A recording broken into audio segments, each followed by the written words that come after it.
n'ikirenga yagarutse igarukanye inyongera ya 300 kw'ijana buri munsi.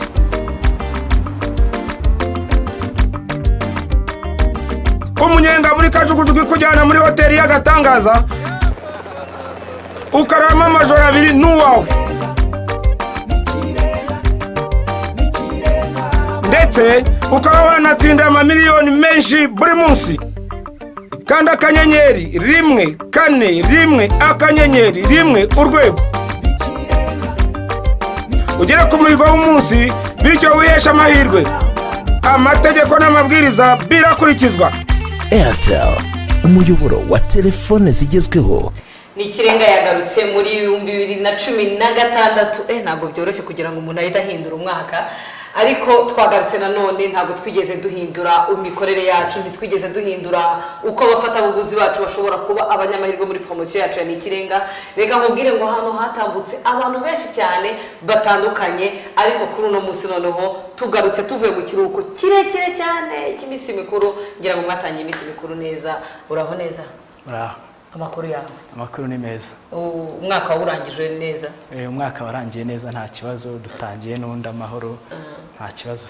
No gushimira Imana. Turashima Imana rwose. Yego. Ngira ngo wabwira abantu bakurikiranye ikiganiro, ukababwira amazina yawe n'icyo ukora. Nitwa Nyirimana Kajabo Salvatore. Ndangije muri Kiste mu mwaka ushize. Akazi ntago ndakabona. Akazi nturakabona? Yego. Urubatse cyangwa uracyari ingaragu? Ndi ingaragu. Uri ingaragu kugeza igihe kingana gute? Uri ingaragu igishakisha cyangwa uri ingaragu yamaze? Ndasacinga, yes. Ngira ngo murabyibonera ngo arasacinga, ariko ntabwo ubu ngubu ntabwo akirimo gusacinga nka babandi bibaza ngo se ngo turasacinga gute ngo inkwano zose ziri mwahangaha. Wazibonye? Ndimo ndazireba. Ubu ushatse wabwira wese, ubu kushatse wahita ubushyira kuwa 6. Umuntu yatangira akabipanga, nabwo byashoboka. Ku murongo w'ibyigwa gusa bakiga aho mugenda ari buve. Icyo cyo kiragoye. Okay, Salvatore, ngira ngo twaraguhamagaye twinjira mu biruhuko mu minsi mikuru, ufite message ikubwira yuko uri umunyamahirwe. Ubu muri iyi minsi yose duciyemo wari umeze ute muri wowe?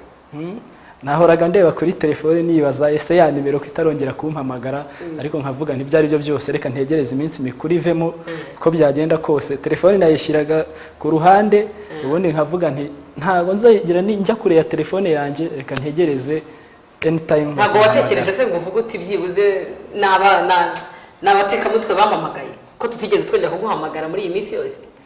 Nubundi niko mwari mwanyijeje, wenda ibyo nari kubitekereza iyo haba haraciyeho iminsi nyuma y'iminsi mikuru, ariko mwari mwambwiye ko nyuma y'iminsi mikuru muzampamagara. Niyo mpamvu navuze nti reka nkomeze ngira icyizere, iminsi mikuru nirangira nzareba ko izaza. Okay, ngira ngo rero ubu ufite amatsiko yo kuza kumenya ese kuri uno munsi uregukana amafaranga angana gute. Hano harimo ushobora gutwara 1.5 miliyoni. Uri kuyabona? Mu gihe cy'amasegonda 45 ushobora kuba wibitseho 1.5 miliyoni yawe. Yego. Bya bintu byo kuvuga ngo urangije ishuri ngo nta kazi waba ufite ayo kuburya muri iyi minsi. Ubu ushobora kuva hangaha kabisa wajye mu bandi baherwe. Ariko biraguturukaho. Yes. Nutabikorera urayasigira, nubikorera urayatwara yose. Urumva uri tayari ngo wagera hino yafate? Ngomba kuyatwara rwose. Okay, egera hano. Nta na make ndi bugusigire. Nibyo shaka, nubundi sishaka na make yuko yasigira. Okay. Aha ngaha ikintu uri bukore urajya ukuramo amafaranga hano uyashyira harahirya. Wigeze ureba mbere ukuntu abandi baba barabigenje?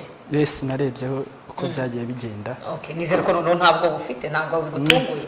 Ubwoba ntabwo. Okay, reka mubarire uri tayari? Cyangwa urumva hari ikintu wakora cyatuma uza kuyatora umeze neza? Ya just ni ugutangira, nta kindi kintu kidasanzwe. 1 2 wewe wireberemo hano, ntihagire ikindi kintu uri buza kureba. Yes. 3 twatangiye. Ihutisha ariko ushyiremo agatege. Sinshaka hari isegonda n'imwe. Umva, ntihagire isegonda n'imwe utware. Yewe ibintu byose ndajya mbikurebera. Shyiramo agatege, amasegonda arimo kwirukanka. Amasegonda yo kwiruka bose, wijya gushakisha, terura vuba. Terura, twara, amasegonda aragiye. Ikindi cyitabo ndagifashe. Gira vuba. Amasegonda abaye 20.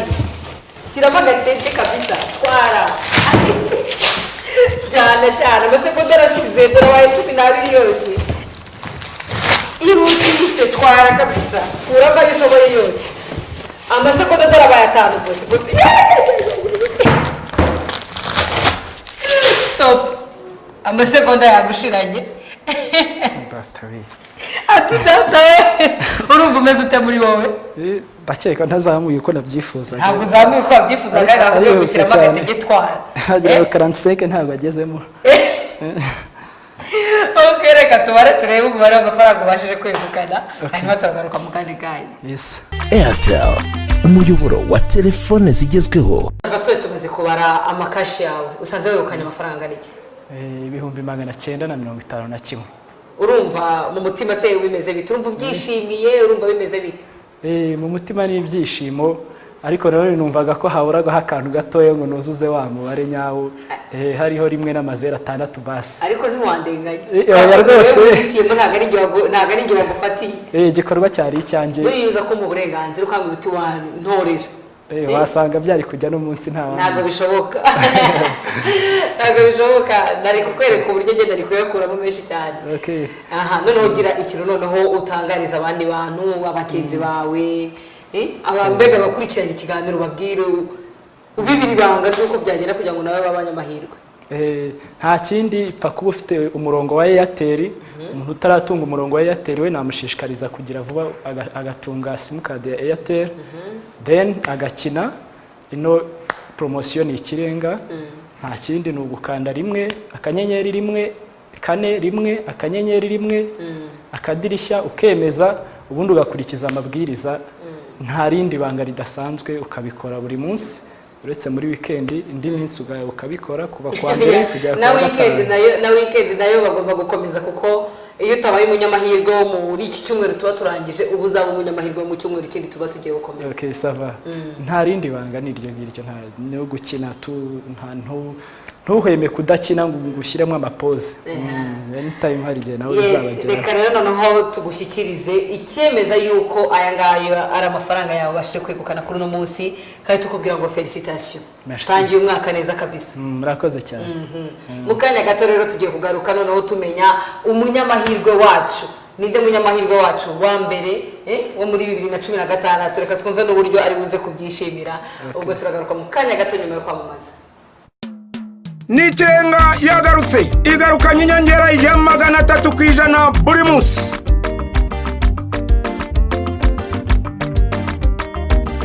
Umunyenga muri kajugujugu kujyana muri hoteli y'agatangaza ukarama amajoro 2 n'uwawe ndetse ukaba wanatsinda amamiliyoni menshi buri munsi. Kanda akanyenyeri 1 4 1 akanyenyeri 1 urwego ugere ku muhigo w'umunsi bityo wihesha amahirwe. Amategeko n'amabwiriza birakurikizwa. Airtel, umuyoboro wa telefone uko twabibamenyesheje yuko turi buze kumenya umunyamahirwe wacu tumaze kugira abanyamahirwe benshi cyane no kuvuga ngo tugiye kumenya umunyamahirwe wacu wa mbere muri 2016 ariko ntago ari wa mbere muri nikirenga kuko irakomeje gusa n'umwe muri babandi bubahirije ibyo basabwa ni wa wundi wahiguye umuhigo we ni wa wundi wakoresheje sim card ye ibyo asabwa. Guhigura umuhigo ntago ari gufata amafaranga gushyira kuri telefone gusa wicecekere oya uyashyiraho ukayahamagaza ukohereza message ugakora ibintu byinshi cyane bitandukanye. Ubu tugiye kureba muri babandi bose kuva kuwa gatanu ukuvuga ngo kuva kuwa gatanu kuwa gatandatu ku cyumweru kuwa mbere kugeza kuri ino saha ya none aho mugiye kureba umunyamahirwe wacu no kuvuga ngo niba uzi kuri muri babandi bubahirije ibyo basabwaga muri babandi bahiguye umuhigo nawe ugiye kuza mu banyamahirwe bacu buno munsi. Reka tusabe kugira ngo amanimero yose agaragare ibintu byacu bica mu mucyo nta bintu byo gucisha ku ruhande hoya murabyirebera ntago tuba tuzi ngo birahagararira hehe reka da ayibona amanimero uburyo arimo kugenda arazunguruka akazunguruka kugeza aho turi bubonera umuntu duhagarikira nkubwira ngo dufitemo abantu benshi cyane kuva kwa gatanu iminsi ngaho yose. Yes murabibona reka duhagarikire kuri uyu nguyu tumwihera amahirwe nkuko mubyibonera umunyamahirwe wacu no munsi afite 0732 8 085 umuntu afunguye umwaka neza kabisa.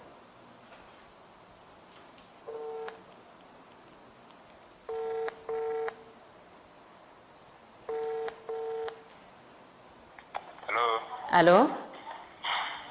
Halo? Mwiriwe? Mwiriwe neza. Amakuru yanyu?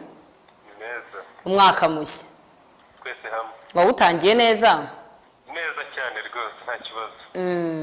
Njyewe guhamagaye nitwa Liliane. Liliane? Nkaba nkora muri Airtel. Yego. Wafasha nawe ukambwira amazina yawe?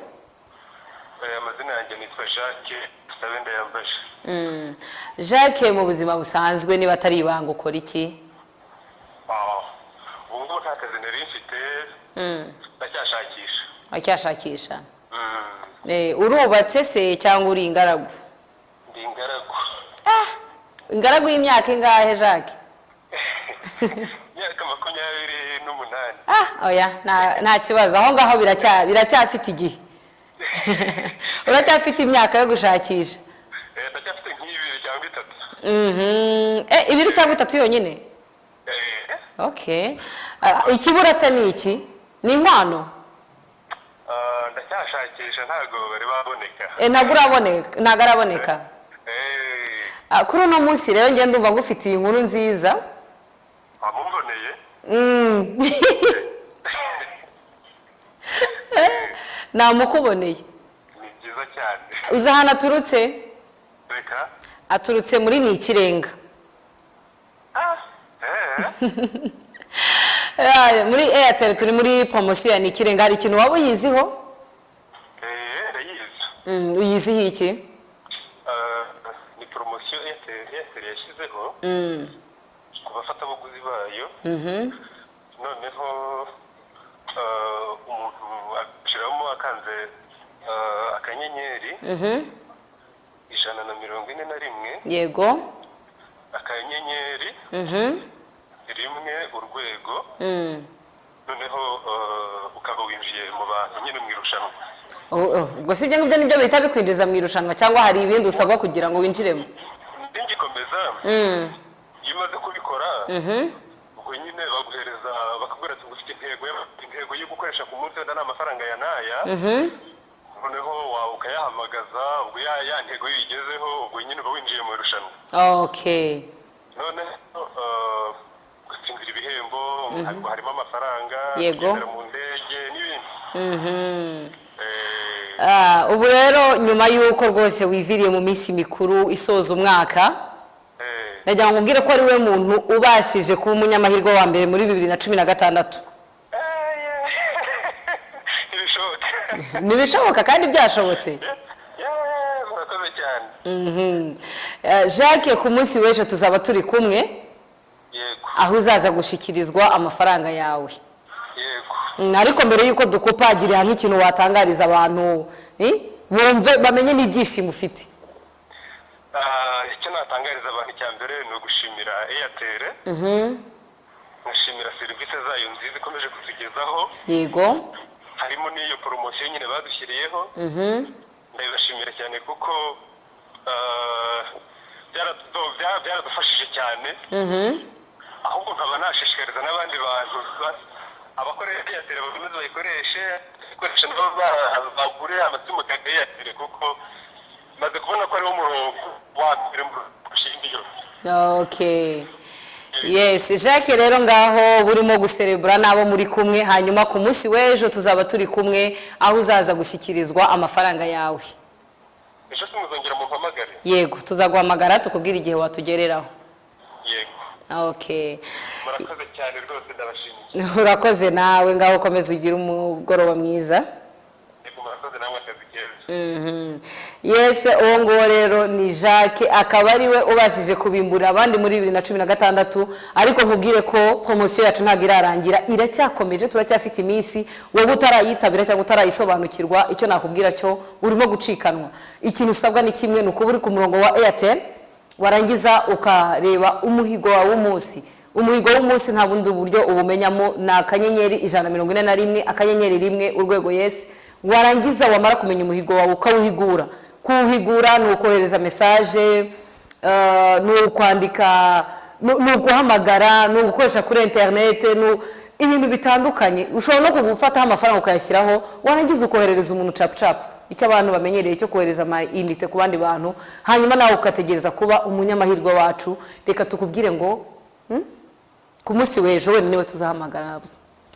Ntawamenya icyo usabwa, ni ibintu byoroshye cyane. Hanyuma nimero ishinzwe guhamagara abafatabuguzi bacu ni nimero imwe yonyine, 0731 izindi zose ziguhamagara ntago ziba zivuye muri Airtel, kuko ishinzwe guhamagara batsinze muri Airtel ni nimero imwe yonyine. Hanyuma nkubwire ngo buri gihe saa moya kujya saa moya n'igice z'umugoroba ujye ukurikirana ikiganiro cyacu kuri TV1 ndetse no kuri Family TV. Reka tubabwire ngo mukomeze mugire ibihe byiza, mwenjoyinge intangiriro y'umwaka wa 2016, kandi Nyagasani azabahemo imigisha yose.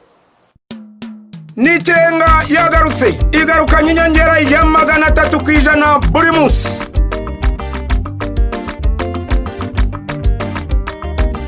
Umunyenga muri kajugujugu kujyana muri hoteli y'agatangaza, ukarama amajoro 2 n'uwawe, ndetse ukaba wanatsinda amamiliyoni menshi buri munsi. Kanda akanyenyeri 141 akanyenyeri 1 urwego ugere ku muhigo w'umunsi, bityo wihesha amahirwe. Amategeko n'amabwiriza birakurikizwa. Airtel, umuyoboro wa telefone zigezweho.